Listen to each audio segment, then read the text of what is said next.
우리 하나님께서 기쁘게 받으신 줄로 믿습니다. 자, 오늘 이 말씀은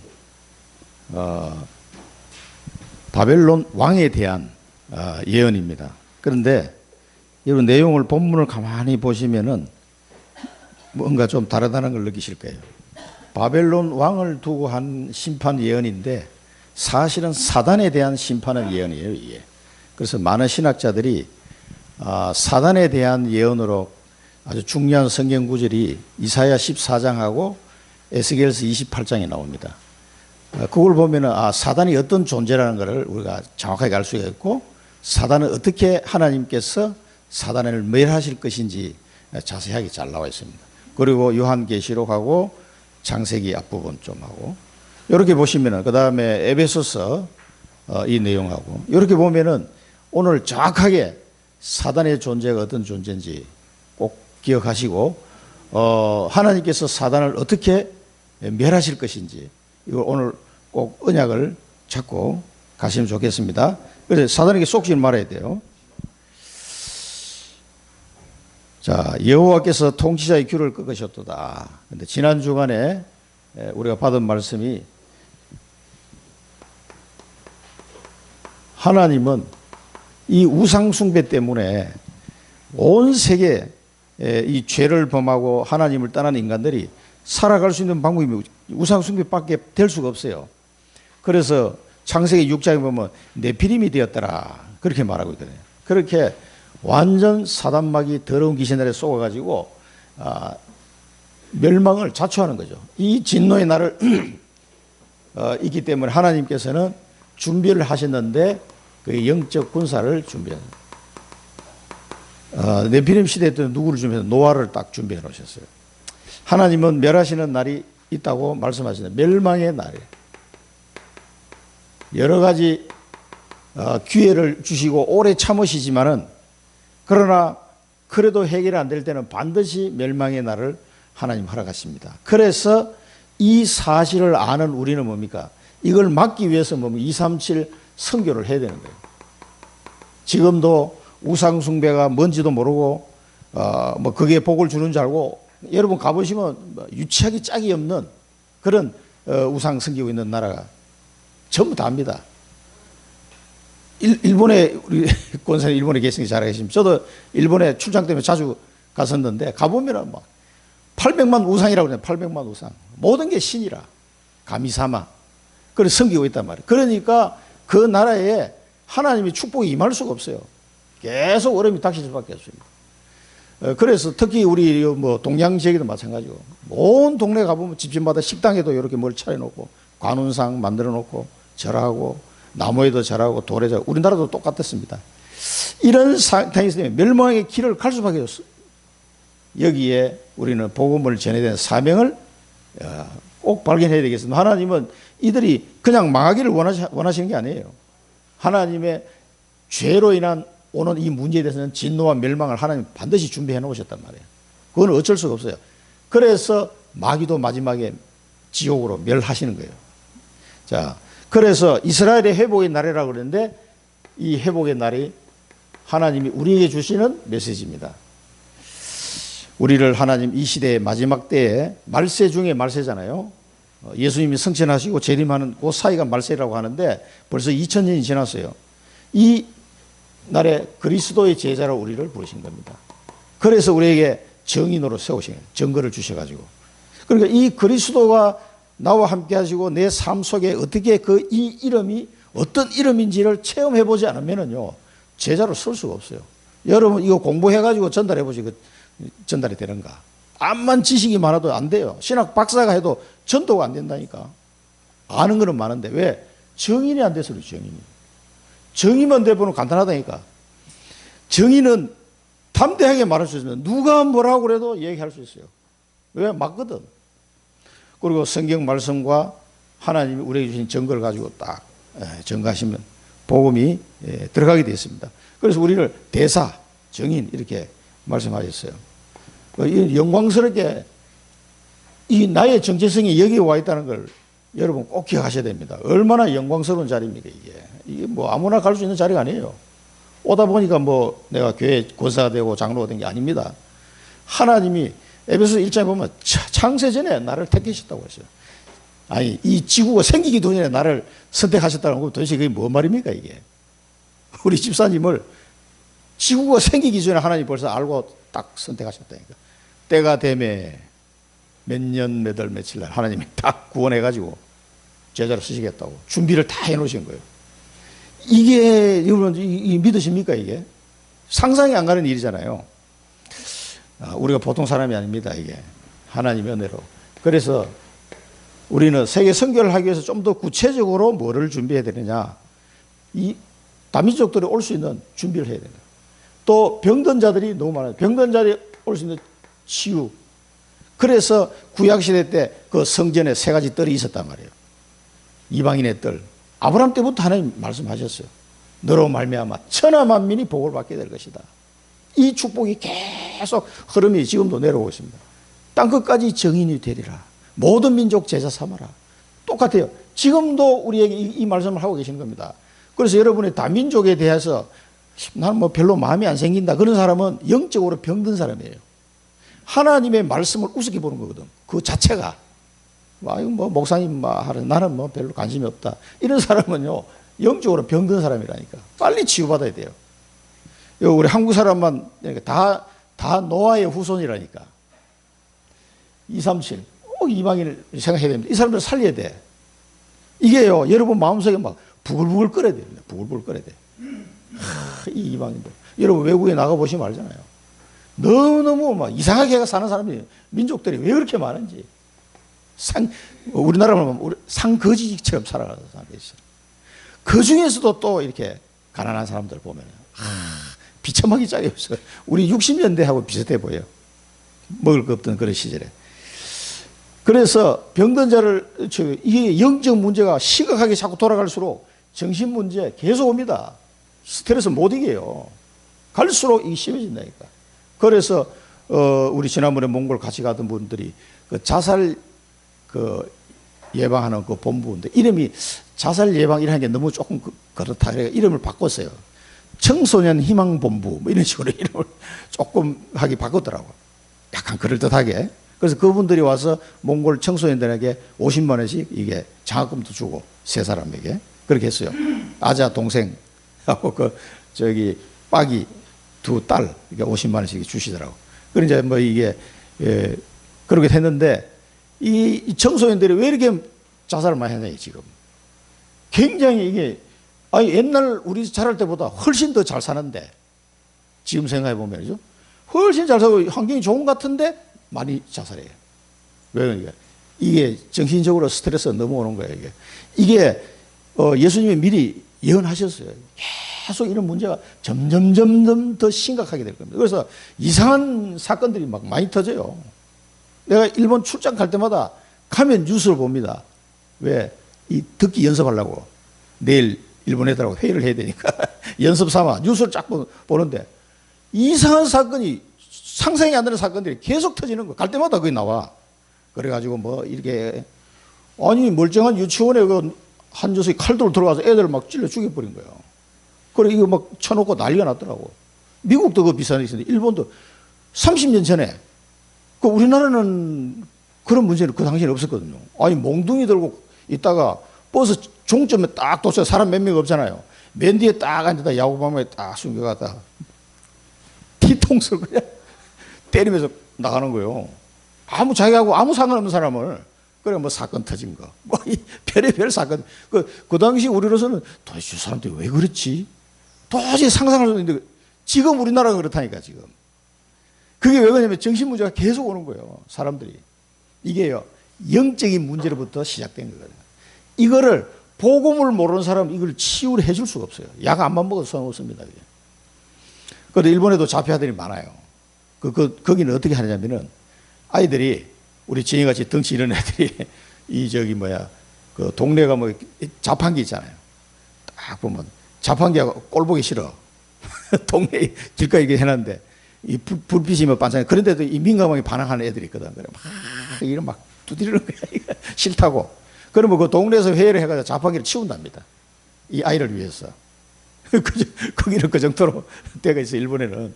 그래, 그 소리 듣고 내가, 야, 참, 복지는 잘 되겠구나. 그런데 그 문제는 해결이 안 돼.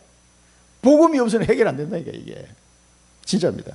이 병든 자들 계속 늘어나는데 어떻게 할 겁니까? 이게 교회에서 이제 이걸 해줘야 되는 거예요. 우리가 그 시스템을 237 선교라는 이 부분을 조금 더 구체적으로 이렇게 할 수 있는 뜰을 준비해야 된다, 이게. 치유의 뜰. 그 기도의 뜰인데 치유하는 기도의 뜰. 그 다음에 아이들의 뜰.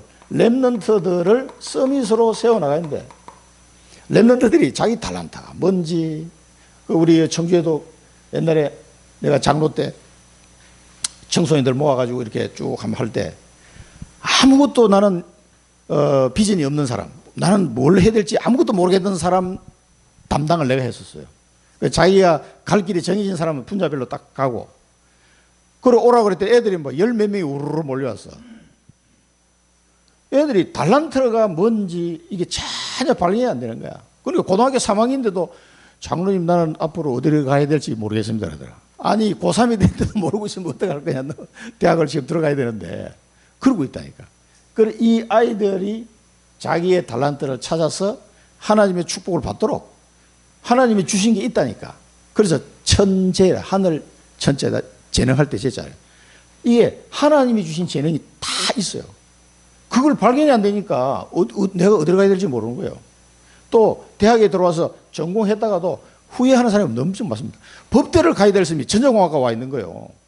예비고사 성적 이거 해가지고 법대 못 들어가고 전자공학과 떠와가지고 나 미치겠다 그러고 있는 거예요. 아니 법대 공부하는 예비고사 점수 가지고 이제 본고사 그냥 생략하고 그냥 우리 학교 온 거야. 아이고 선배님 그 전자공학을 하는데 이게 뭔 소리인지 하나도 모르겠다는 거지. 그리고 되게 졸업은 하더라고. 그 사람이 사회에 나가서 취직을 해봐요. 얼마나 힘들겠어요. 평생 그걸로 밥 먹고 살아야 되는데. 이런 식으로 렘넌트들이 막 헤매고 있는 거예요, 지금. 그래도 제대로 이 방향 잡은 애들, 어릴 때부터 저를 찾아온 애들이 있었다니까. 우리 박민수 렘넌트도 그렇고. 자기 갈 방향이 딱 정해져 있어요. 늦어도 중3, 고1 때 이 결정이 돼야 되거든. 이거 안 되면 평생 고생합니다, 평생. 자, 이런, 렘넌트를 세울 수 있는 이 셋들이 있는 교회, 이거를 우리 준비를 해야 됩니다. 기도하셔야 돼요. 그래서 이거를 준비하는 사람을 뭐 홀리 메이슨이다. 메이슨을 뭐 만들다 그랬더니 홀리는 거룩하다. 홀리 메이슨. 이런 거를 준비하는 사람을 보고 홀리 메이슨이다. 그리고 여러분이 내 평생에 이런 교회를 세우고 내가 하늘나라 가야 되겠다. 기도하시나니까요. 언약 잡은 자는 가능합니다. 하나님이 주실 거기 때문에요. 자, 그래서 렘넌트의 학업이 237하고 연결돼야 되고 세계화 요 준비를 하도록 해야 돼요. 그래서 렘넌트들이 뭐 언어 공부도 해라 저는 두 가지 얘기, 언어 한 2가지 정도 해야 돼요. 영어하고 영어하고 예전하면 중국어 해라. 요즘에 일본어보다는 중국어가 더 도움이 되는 것 같아요. 중국어. 옛날에는 우리나라 일본어 열풍이 막 불었거든요. 왜냐면 일본이 앞서가니까 우리가 배워야 되니까. 지금은 영어하고 중국어 이게. 근데 이제 제 휴대폰을 S23인데 요 옆에 여기 대리점에 가가지고 물어보니까 소프트웨어 업그레이드 하면 이게 통역 기능이 되더라고. 24처럼. 그걸 해달라 그랬더니 쫙 했어요. 이거 구글 통역보다 훨씬 낫더라고, 이거는. 글자도 막 바로바로 나오고, 이게 소리도 나오고, 아주 좋더라고. 근데 몽골어는 없어, 아직. 그게 단점인데. 그래도 잘 되더라고요. S23 삼성폰은 가서 소프트웨어만 업그레이드 해도요, 이게 통역이 됩니다, 이게. 자, 학업을 해서 237을 할 수 있는 이걸 이제 준비해. 지금은 우리 때하고 달라가지고, 예전하면 다 이게 세계로 연결될 수 있도록 이런 포맷을 대학에도 보니 다 갖추고 있더라고요. 세계화. 우리 직업은 5천 종족하고 연결돼야 된다. 이게 선교적인 차원에서 이걸 볼 수 있어야 돼요. 여러분 직업이 5천 종족하고 연결돼야 된다. 그래야 산업 선교가 가능하죠. 그래서 복음화가, 세계화, 복음화가 가능해지는 겁니다. 이걸 구체적으로 여러분 찾아가야 돼요. 아이고, 목사님 나는 나이가 너무 많아가지고. 아닙니다. 찾아가야 돼. 이걸 어떻게든지 찾아서 그쪽으로 가도록 그렇게 하셔야 돼요. 그 다음에 렘넌트와 TCK를 제자화 시켜라. 그래서 저는 요즘 기도하는 건 몽골의 RTS가 신학교가 세워질 수 있도록 기도하고 있습니다. 그 다음에 한글 교실 몽골에 세워져야 돼요. 그래서 이 아이들을 제자화하도록. 그래서 이거는 외국에 있는 학생이 랩런트 우리나라 오면은 TC교육이고 우리나라 랩런트가 또 외국으로 가면 그것도 TC교육. 그 다른 문화 속에 살아야 되니까 이런 아이들이 정말 이 복음을 확실하게 가지고 이 선교의 미션을 발견하고 움직일 수 있도록. 그리고 우리 몽골 대학에 유학 간 그 학생은 RLS 출신이제. 걔는 확실히 몽골 선교를 잡았어요. 야, 그 너 안 불편하냐 그러니까 괜찮다는 거야. 그리고 푸세식 가면 힘들어하는데 괜찮다는 거야. 그래서 방학 끝나면 이제 다시 간다 그러더라고. 그런 아이들이 복음 안에서 딱 가면은 그 현장을 살리는 일에 귀하게 쓰임을 받게 될 겁니다. 또 우리나라에 오는 애들 살려야 돼요. 그래서 교회에 이런 시스템을 계속 갖추어 가야 됩니다. 그래 알고 기도하시라니까. 그래서 이걸 놓고 우리가 24 운명을 바꾸는 24 기도.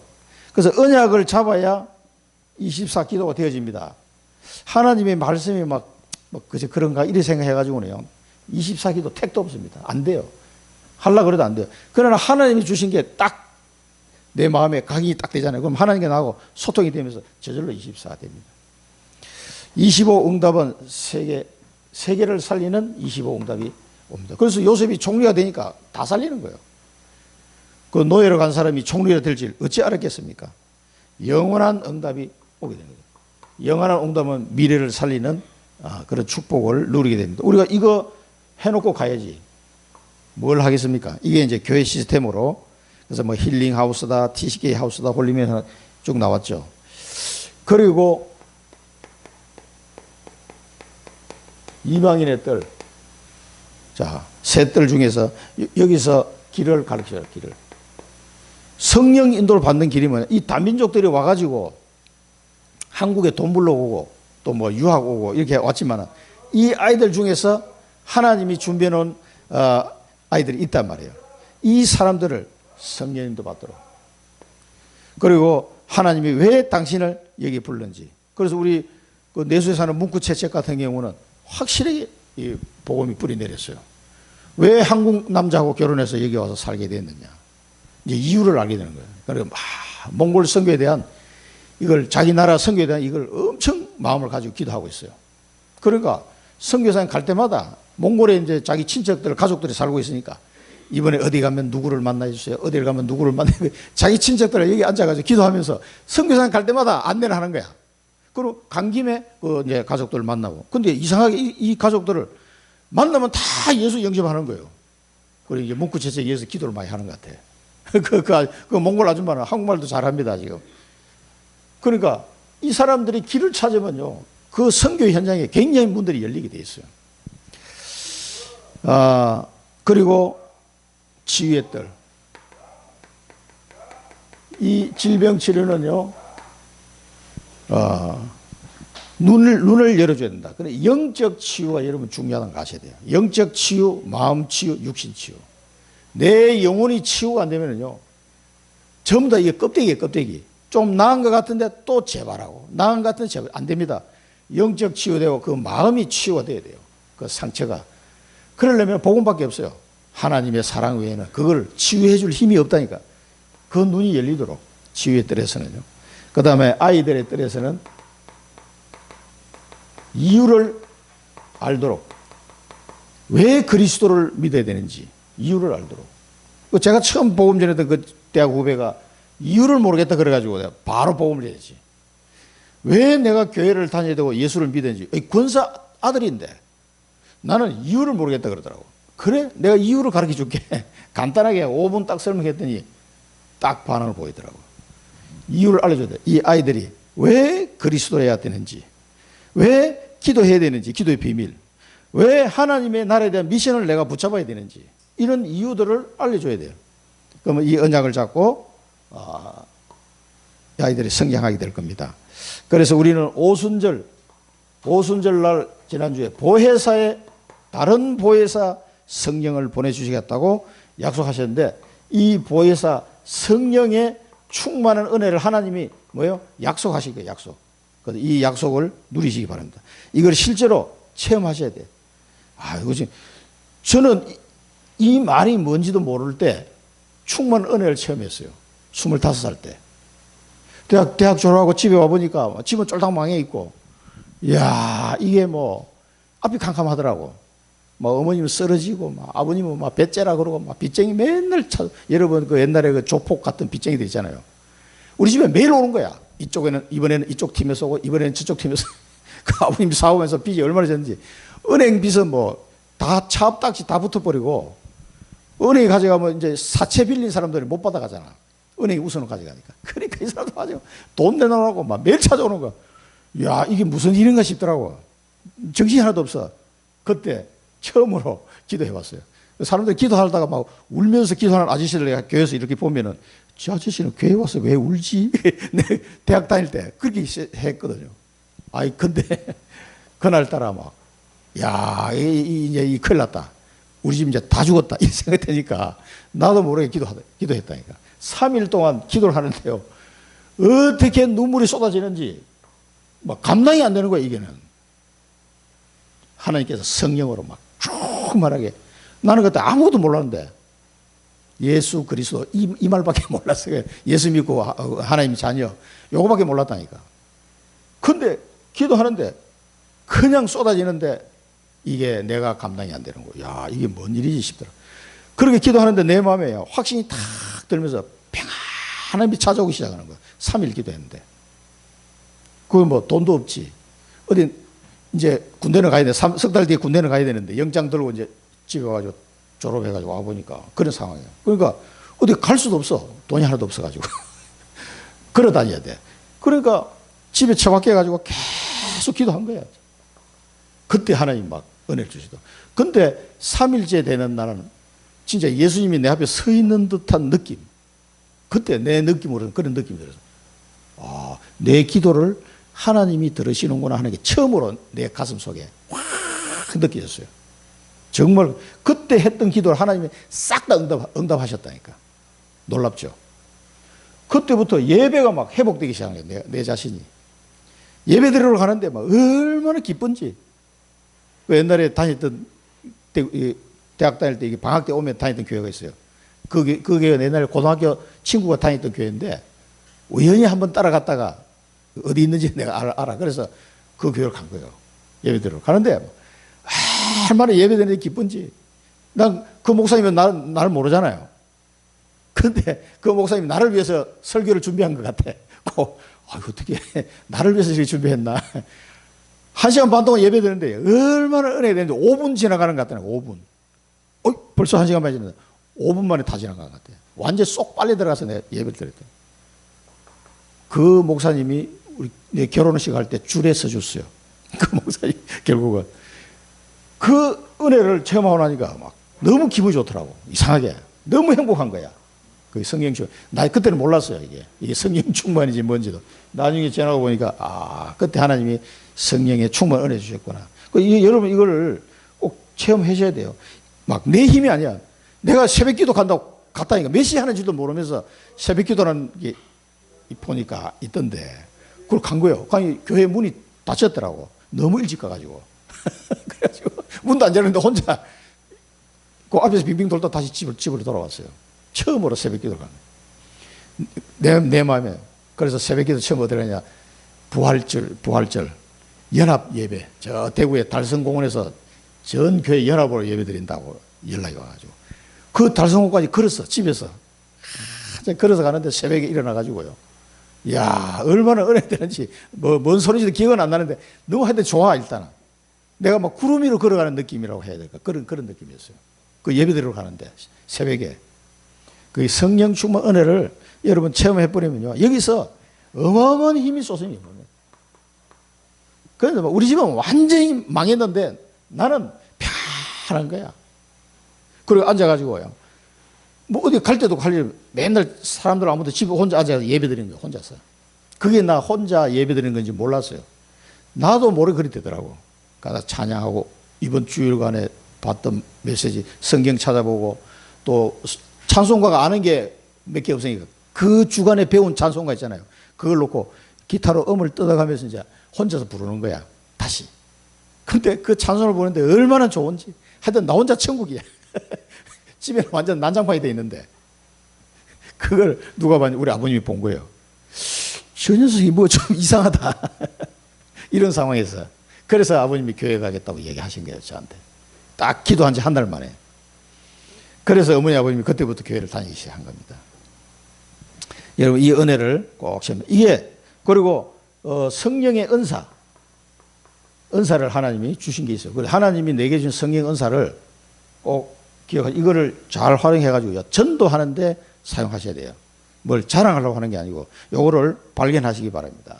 그리고 영혼 사랑하지 않으면 선교할 수 없다. 이 영혼 사랑하는 마음은 하나님이 주시는 거예요. 이래야 237 선교가 가능합니다. 그리고 이 이방인들이 가지고 있는 절대 문제, 오늘 이 본문에서도 보겠습니다만 이 사단의 함정, 틀, 올무 여기에 묶여 있다는 사실을 모르는 거예요. 그러니 다 뭐 문제 뭐 어떻다 뭐 다 껍데기 처방이에요. 껍데기 처방. 그 필리핀에서 온 목사님들이 저한테 그때 덕평에 가서 만났는데 물어보시더라고. 어떻게 해서 한국은 이렇게 잘 살게 됐냐. 그래 웃으면서 복음 때문에. 그랬더니 자기도 그건 알겠는데 꼭 좀 구체적인 내용을 얘기해 줄 수 없냐. 뭐 이런저런 좀 이야기를 했습니다만 이 절대 문제가 그 나라에 있는 개인에게 있는 이 절대 문제가 어디서부터 시작되는지를 알아야 돼요. 사단과 하나님 떠난 죄, 이 속에서 생긴 겁니다. 그래서 절대 해답이 뭡니까? 이 절대 문제를 내가 진짜 알아야 절대 해답을 찾게 되는 거예요. 그리스도. 이걸 알게 되는 거예요. 그래서 그리스도, 오직 그리스도라고 얘기하는구나. 이걸 알게 되는 겁니다. 그러면은 절대 응답이 오게 돼 있어요. 병든 자는 치유되는 역사가 일어나고, 가난한 자는 빛의 경제가 회복되고, 교회는 셋들이 회복되고, 이런 응답들이 온다니까요. 그러면서 계속 선교의 문이 열려요. 전도의 문이, 제가 직장에서 사람을 찾아가는 게 아니에요. 하나님이 사람을 계속 보낸다니까. 구원받을 사람이 그렇게 많은 거예요. 그 직장 안에도. 그럼 이 사람들 점심시간에 혹은 끝나고 저녁시간에 잠깐 한 20분 정도 다락방 하는 거예요. 시간이 없으니까 짧게 하고 기도하고 가는데도요. 계속 와요. 하나님 사람을 계속 보낸다. 절대 응답. 전도의 문이 막 계속 열리는 거예요. 선교도 마찬가지입니다. 자, 이 축복을 누리시기 바라고요. 자, 오늘 이 통치자는 누구는, 이게 이제 바벨론 왕을 이야기하는 건데, 통치자는 사탄을 얘기하는 거예요. 이 규는 뭡니까? 규는 임금이 들고 있는 이 조그마한 막대기 같은 홀, 임금이 들고 있는, 그걸 말하는 거예요. 이 규를 완전히 꺾어버린 거예요. 그 말은 뭡니까? 하나님이 사단의 그 마귀의 일을 완전히 멸하신 거예요. 그걸 얘기하는 겁니다. 지금. 이사야서에서 그걸 예언한 거예요. 예수님이 말씀하셨죠. 이 사단을 세상 임금이라고 얘기했어요. 요한복음 16장 11절에 심판에 대하여를 하면 이렇게 말씀하셨어요. 심판에 대하여를 하면 마귀의 세상 임금에 대한 것이다. 그렇게 말씀하셨어요. 그래서 이 세상 임금이 심판을 받았습니다. 이렇게 말씀하셨어요. 그러니까 이 세상 임금에 대한 심판을 말하는 거다라고 예수님이 설명하시죠. 이 세상 임금, 또 에베소에는 보면 공중권세 잡은 자, 또 에베소 6장에 보면은 뭡니까? 이 세상의 어두움의 통치자, 어두움의 세상 주관자, 그렇게 표현되어 있죠. 이 임금을 멸하는 게 하나님의 마지막 그 심판을 말하는 겁니다. 자, 이 존재가 어떤 존재냐? 압제하던 자, 많은 사람을 압제하고 강포한 성이다. 굉장히 막 강포하고, 그 다음에 이걸 하나님이 패했다 그랬어요. 이 강포한 성을 패했다. 그리고 악인의 몽둥이, 통치자의 규, 이거를 꺾으셨다. 그리고 이 존재가 여러 민족을 치고 열방을 억압했다. 열방을 억압했다. 그런데 하나님이 이 강포를 꺾어버리고 규를 꺾어버리니까 어떻게 돼요? 온 땅이 조용하고 평온했다. 이 사단의 권세가 꺾이지 않으면 평온할 날이 없어요. 그리고 이 사람들이 너무 좋아서 노래를 불렀더래요. 그래서 여러분의 가문, 가정, 또 우리 청주에 이 압제하고 강포하고 이 악한 흑암의 세를 꺾어버려야 돼요. 강한 자를 결박하지 않고는 안 된다고 예수님이 말씀하셨어요. 이걸 열방을 억압하고 있는 이 자를 꺾어야 평온하고 이제 노래가 나오죠. 그럼 어떻게 그걸 해야 되겠습니까? 자, 그 전에 이들의 마지막이 이렇게 해가지고 하나님이 이를 어디로 보는 게 서울로 보내요. 서울은 이제 지옥을 말하는 겁니다. 이 서울에 막 소동이 났다 그랬어요. 왜? 누가 오니까 사단이 지옥에 들어오니까 난리가 난 거예요. 그 표현입니다. 그러면서 그를 서울은 이 사단을 영접했다. 그렇게 하면서 세상 영웅들이 막 그 세상 영웅들이 떠들었다 이 말은 이 지옥에 가 있는 세상 영웅들 망령들이 깨어나서 이 사단을 보고 말하는 장면이에요. 열방의 왕을 일어서게 해서 너도 우리와 같이 연약하여 접근하고 조롱하는 거예요. 많은 세상 영웅들이 이 서울에 들어오는 사단 마귀를 보고 조롱했다라고 표현하고 있어요. 너도 결국은 연약해서 이 지옥에 떨어지는구나. 이렇게 조롱했다는 거예요. 내 영화가 서울에 비파 소리까지 이 지옥에 떨어졌다. 이 비파가 뭡니까? 악기잖아요, 악기. 그래서 이 사단의 정체를 우리가 좀 짐작할 수 있는 부분이에요. 이 음악을 담당하던 천사였어요. 그리고 이 지옥에 와가지고 어떻게 합니까? 구더기를 깔고 지렁이를 듣고 있는 그런 상태를 지금 처참하게 가장 지옥의 밑바닥에서 이 사단막에 누워있는 그 장소가 구더기 있는 이불은 뭐냐? 지렁이로 된 이불. 얼마나 징그럽습니까? 그걸 지금 이사야서는 지금 설명하고 있습니다. 이 마귀가 어떻게 멸망하는지를. 자, 에베소서 2장 2절 보면 공중의 권세 잡은 자를 따랐다. 불순종의 아들 가운데 역사는 영이다. 옛날에 이렇게 따라서. 그 다음에 6장에 보면은 우리의 씨름은 혈과 육을 상대하는 것이 아니요 통치자들과 권세들과 이 어둠의 세상 주관자들과 하늘에 있는 악의 영들을 상대함이라. 영적 싸움이에요.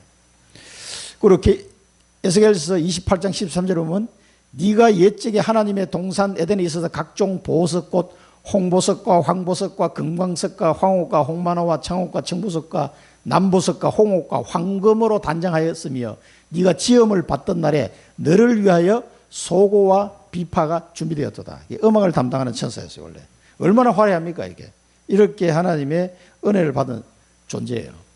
너는 기름을 부음을 받고 지키는 그룹이며 내가 너를 세우며 네가 하나님의 성산에 있어서 불타는 돌들 사이에 왕래하였도다. 네가 지음을 받던 날로부터 내 모든 길에 완전하더니 마침내 네게서 불의가 드러났도다. 이게 에스겔에서 예언한 내용이에요. 이게 이제 이대지에서 보겠습니다만은 이런 하나님이 굉장히 은혜를 많이 받은 존재인데 교만에 빠져가지고 하나님을 대적하다가 천국에서 쫓겨난 존재다 이 말이에요. 자, 그러면은 이 존재를 심판하겠다고 하신 첫 번째 메시지가 어디에 나오는 거예요? 창세기 3장 15절에 나와요. 여자의 후손이 뱀의 머리를 박살내볼 거다. 그게 뭡니까? 여자의 후손으로 오신 예수 그리스도. 이 비밀을 여자의 후손 예수 그리스도. 이 이름으로 십자가의 피로 완전히 박살내. 그래서 요한복음 19장 3절에 사단이 내 머리를 다 이뤘다. 그래서 사단의 머리를 박살낸 이 언약을 붙잡으셔야 돼요. 하나님이 그러면 이 세상 임금을 어떻게 이렇게 멸할 거냐? 여자의 후손 오신 예수 그리스도. 하나님의 아들이 나타나신 것은 마귀의 일을 멸하려 하심이니라. 요한일서 3장 8절. 여자의 후손 예수. 그래서 사단이 제일 벌벌 떠는 단어가 여자의 후손 예수 그리스도 이름으로. 그러면 마귀가 벌벌 떱니다. 이게 뭔 말인지 알겠어요? 아담의 후손은 우리의 구세주가 될 수가 없어요. 원죄가 있기 때문에. 그래서 아담의 후손이 아닌 어떤 존재가 오신다는 거예요. 그래서 하나님의 아들이 육신의 몸을 입고 이 땅에 오시게 된 거죠. 임마누엘로 오신 겁니다. 자, 이 이름으로 세상 임금을 멸하실 것을 지금 말씀하고 있는 겁니다. 이 언약을 세상 임금을 멸하신 예수님이 말씀하신 대로 심판에 대하여 하면 이 세상 임금에 심판하는 것이다. 말씀하신 것처럼 본인은 오셔가지고 이 일을 끝내버린 거예요. 자, 이 이름을 붙잡으시고 사단 마귀를 꺾는 축복을 이번 주간에 누리시기 바랍니다. 그래서 저 파워를 좀 보세요.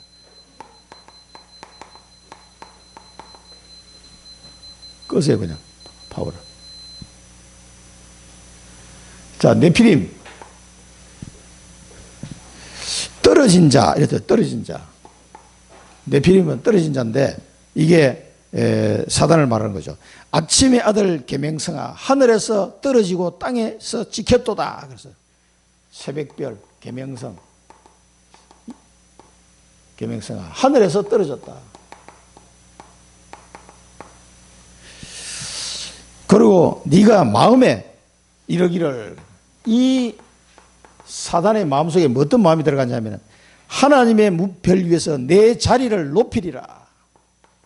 내 자리를 높이리라. 굉장히 교만해졌죠. 북극 지폐의 산 위에 앉으리라. 이렇게 하면서 세 번째 보면은 지극히 높은 이와 같아지리라. 지극히 높은 이와. 지극히 높은 이가 누굽니까? 지극히 높은 이와 같아지라. 이게요, 자기가 하나님처럼 될 것이라고 생각하는 거예요. 마음에 먹은 거예요. 그래서 하나님의 많은 능력을 주시고 은혜를 주셨는데 오히려 감사해야 되잖아요. 그게 아니라 지극히 높은 애 내가 같아지리라. 이렇게 마음을 먹게 됩니다. 그래서 스올과 구덩이의 맨 밑에 떨어짐을 당하리로다. 이렇게 예언한 겁니다. 이렇게 하다가 스올에 들어가게 되는 거예요. 자, 이 똑같은 방법으로 사람을 미혹하게 된 거죠. 계시록 12장에 보면은 하늘에 전쟁이 있으니 미가엘과 그의 사자들이 용과 더불어 싸울세 용과 그의 사자들도 싸우나 이기지 못하여 다시 하늘에서 그들의 있을 곳을 얻지 못한지라. 큰 용이 내쫓기니 옛 뱀 곧 마귀라기도 하고 사탄이라고도 하며 온 천하를 꿰는 자라. 그가 땅으로 내쫓기니 그의 사자들도 그와 함께 내쫓기니라. 이게 사단의 존재란 말이에요. 그래서 와서 사람을 미혹한 겁니다. 뱀이 여자에 이르되 너희가 결코 죽지 아니하리라. 정령 죽으리라 그랬는데요.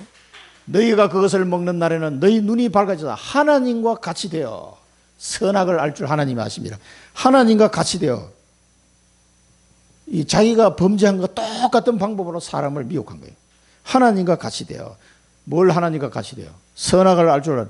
그래서 이것 때문에 온 세상에 전쟁 다 자기가 하나님이에요. 그러니까 싸우는 거죠. 6장에 보면은 네피림이다. 그래서 당시에 땅에는 네피림이 있었고, 그래서 네피림 이게 귀신 들린 자, 우리나라 말로 해석하면 귀신 들린 자, 떨어진 자인데 귀신 들린 자예요. 이런 사람들이 계속 나타나요. 에스겔서 28장 16절에 보면 내 무역이 많음으로 내 가운데 강포가 가득하여 네가 범죄하였도다. 너 지키는 그룹은 천사 이름이죠. 그러므로 내가 너를 더럽게 여겨 하나님의 산에서 쫓아냈고 불타는 돌들 사이에서 멸하였도다. 네가 아름다움으로 마음이 교만하였으며 네가 영화로움으로 내 지혜를 더럽혔으며 내가 너를 땅에 던져 왕들 앞에 두어 그들의 구경거리가 되게 하였도다. 에스겔서에 정확하게 설명이 되어 있습니다. 그리고 예수님이 마태복음 25장 41절은요. 또 왼편에 있는 자들에게 이르시되 저주를 받은 자들아 나를 떠나 마귀와 그 사자들을 위하여 예비된 영원한 불에 들어가라. 이 불못, 영원한 불, 이 지옥을 말하는 거죠. 이렇게 해서 사단을 따라가는 많은 사람들이 원치 않은데 뭐 다 지옥으로 갈 수밖에 없어요. 왜? 사단을 따라가니까 그렇게 되는 겁니다. 이 사단의 미혹에 넘어가지 않도록 항상 깨어 있어요. 이 사단에 속지 않도록 우리 항상 깨어 있습니다. 항상 깨어 있기가 가장 좋은 게 뭡니까? 하나님의 망대, 여정, 이정표를 따라가면은 이게 안 쏟게 됩니다. 내 생각 속에 잘못 사로잡히면 계속 쏟기가 쉽습니다. 그런데 하나님이 주신 언약을 자꾸 따라가는 사람은 쉽게 안 속아요. 언약 따라가면 되니까. 성령 인도를 받아가기 때문에. 그래서 제일 우리가 사단에게 제일 쏟는 가장 중요한 포인트가 뭐냐면 교만이에요. 교만. 사람들 마음속에 교만이라는 틈을 타고 사단을 공격해 들어요. 전부 다 넘어져요. 그래서 여러분 큰 교회를 이루는 목사님들이 넘어지는 경우가 그런 거예요. 잘했어. 근데 끝에 가서 좀 이상하게 있는 경우를 많이 보거든요. 그게 왜 그러냐면은 내가 잘해서 된 줄 착각하면 그래 되는 거예요. 뭐 누구든지 그렇습니다. 목사든 장로든 다 마찬가지입니다. 내가 잘해서 된 것처럼 만약에 내가 전도를 많이 했어. 와, 내가 전도 왕이구나. 이렇게 생각하는 순간 넘어지는 겁니다. 하나님께서 내게 은혜를 베푸셨구나. 이렇게 이해를 해야 돼요. 그래서 사단이 넘어진 이 교만은요, 조심해야 돼요. 그럼 이 교만은 멸망의 선봉장이다 그러잖아요. 멸망의. 자, 이걸 깨어 승리하시기 바랍니다. 그 다음에 세 번째는 영원한 멸망. 이 사단은 영원한 멸망 속으로 하나님이 집어넣게. 이게 불못, 지옥, 둘째 사망이에요. 열국을 놀라게 황무하게 하고 파괴한 자. 열국을 놀라게 하고 땅을 황무하게 하고 파괴한 자. 사로잡힌 자들을 놓아 보내지 아니하던 자. 자, 여기에 자기의 무덤이 없고 아주 비참한 걸 지금 보여주는 겁니다. 버려지고 밟힌 시체와 같도다. 굉장히 비참하죠. 이런 고난을 이제 멸망을 당할 것을 지금 예언하고 있는 겁니다. 네 땅을 망하게 하고 네 백성을 죽인 악을 행하는 자의 후손은 영원히 멸망할 것이다. 악을 행하는 후손은 영원히 멸망이다.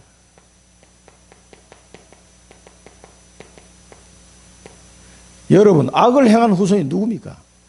이 복음을 거부한 자, 이 복음을 받지 않는 자. 그래서 예수님이 말씀하셨어요. 너희가 이 복음을 전해라. 받는 자는 구원, 안 받는 자는 심판을 이미 받았느니라. 이렇게 말씀하셨어요. 예수님께서. 그래서 이 영원한 멸망에 빠질 수밖에 없어요. 이 사람들을 우리가 한 명이라도 건져내야 되겠습니다. 그래서 요한복음 8장 44절 예수님이 바리새인, 예수님이 직접 와서 말씀하셨는데도 안 믿는 거예요.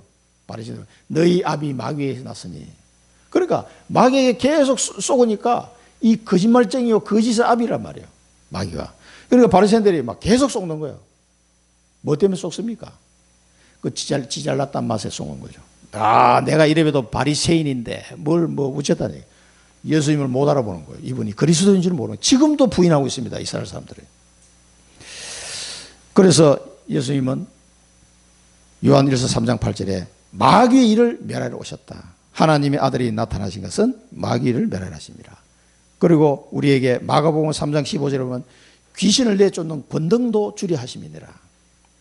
그래서 에스겔서 28장 18절은 네가 죄악이 많고 무역이 불의함으로 내 모든 성소를 더럽혔으며 내가 너 가운데서 불을 내어 너를 사르게 하고 너를 보고 있는 모든 자 앞에서 너를 땅 위에 죄가 되게 하였도다. 만민 중에 너를 아는 자가 너로 말미암아 다 놀랄 것이며 네가 공포의 대상이 되고 네가 영원히 다시 잊지 못하리로다 하셨다 하라.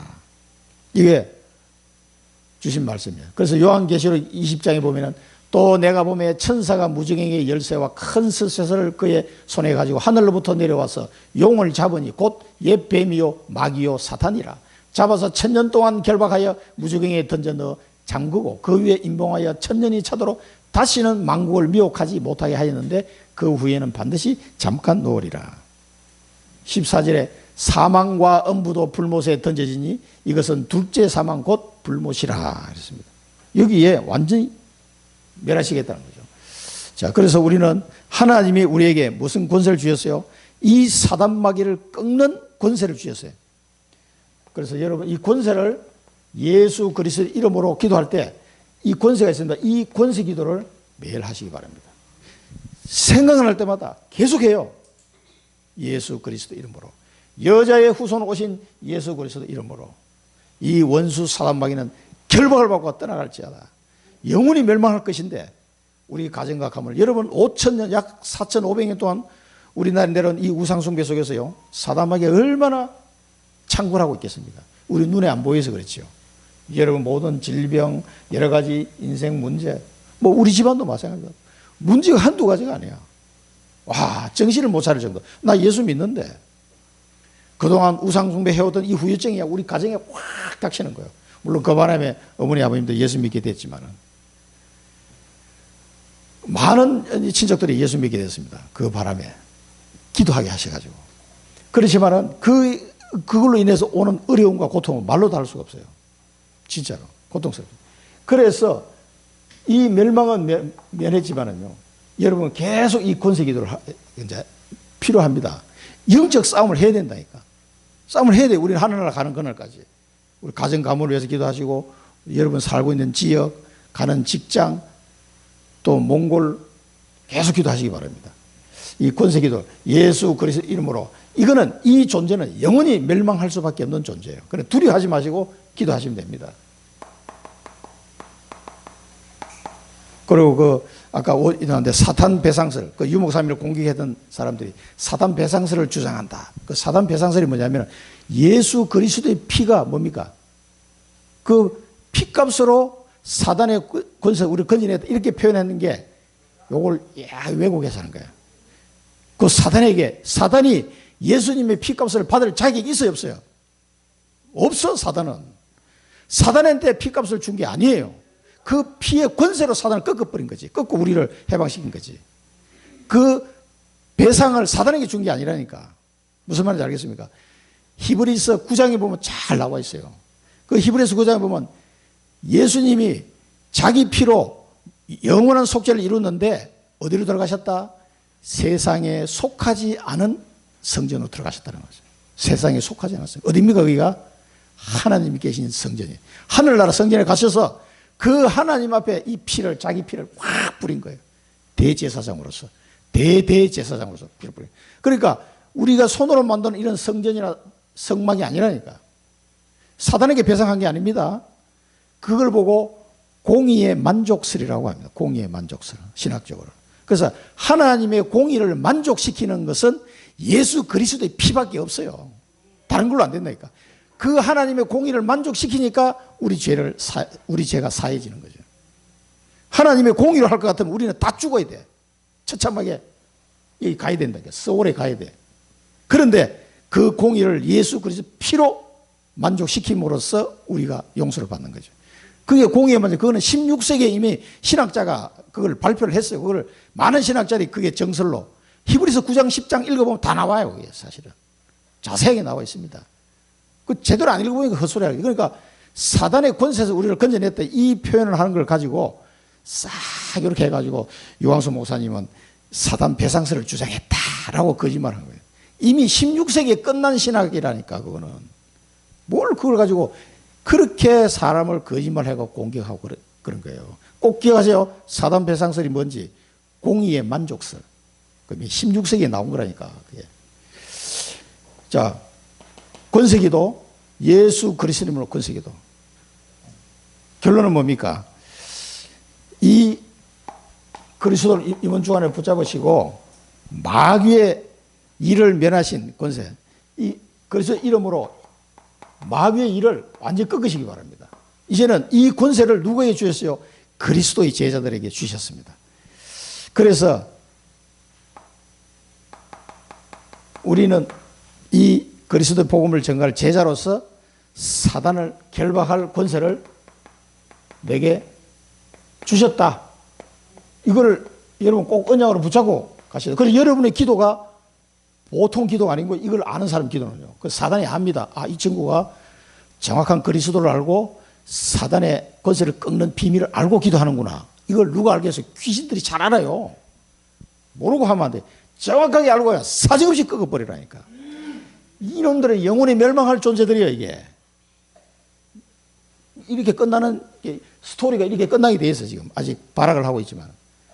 이 권세를 누리시기 바랍니다.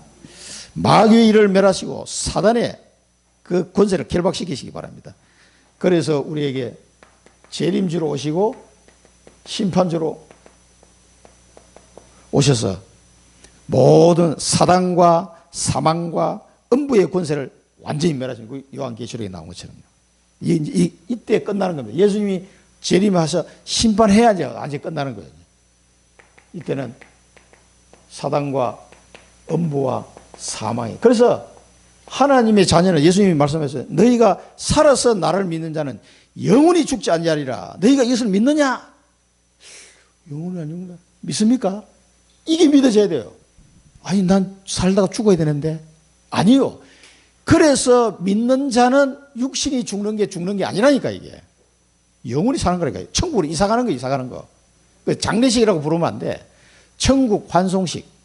그렇게 불러야 돼요. 정확하게 표현하면은 불신자는 죽으면 더 비참한 죽음으로 들어가는 거예요. 둘째 사망으로 들어가야 되니까. 지옥을 가야 되니까. 그건 장례식이 맞아요. 근데 우리는 천국 환송식이에요. 천국 가는데 왜 울어요? 이사 가는데. 그러니까 이게 사망의 권세가 우리를 어찌할 수가 없는 거예요, 이제는. 왜? 죄가 없으니까. 사단이 뭐가 죄가 있어야 뭘 그걸 가지고 공격을 하지. 아니 이 친구는 죄가 없네. 죄가 없으니까 사단이 공격을 못해. 내가 불신앙하지 않는다 하면은 사단이 공격 못합니다. 불신앙할 때 사단이 탁 공격 들어온 거예요. 거기에. 그걸 계속 속이는 거예요. 속여가지고 아유 뭐 어쩌고 불신앙에 탁 들잖아요. 그때 확 공격이 들어온 거예요. 그걸 속지 마는데 음부의 권세, 사망의 권세가 완전히 심판주로 오신 주님이 다 멸하실 겁니다. 이 비밀을 아시고 여러분 이번 주간에 이 흑암의 권세를 완전히 꺾는 그 기도에 축복 속으로 깊이 한번 들어가 보시기 바랍니다. 기도하겠습니다. 살아계신 하나님 아버지 은혜를 감사드립니다. 오늘 이사야 14장 말씀을 통해서 이 사단 마귀가 어떻게 멸망할 것임을 우리에게 말씀을 주시니 감사합니다. 이 사단을 결박할 권세를 저희들에게 또한 주셨사오니 여자의 후손으로 오신 그 예수 그리스도 이름으로 이 흑암 권세를 꺾고 멸망 가운데 고통받는 자들을 살려낼 수 있도록 저희들의 발걸음을 인도하여 주옵소서. 예수 그리스도 이름으로 기도드립니다. 아멘.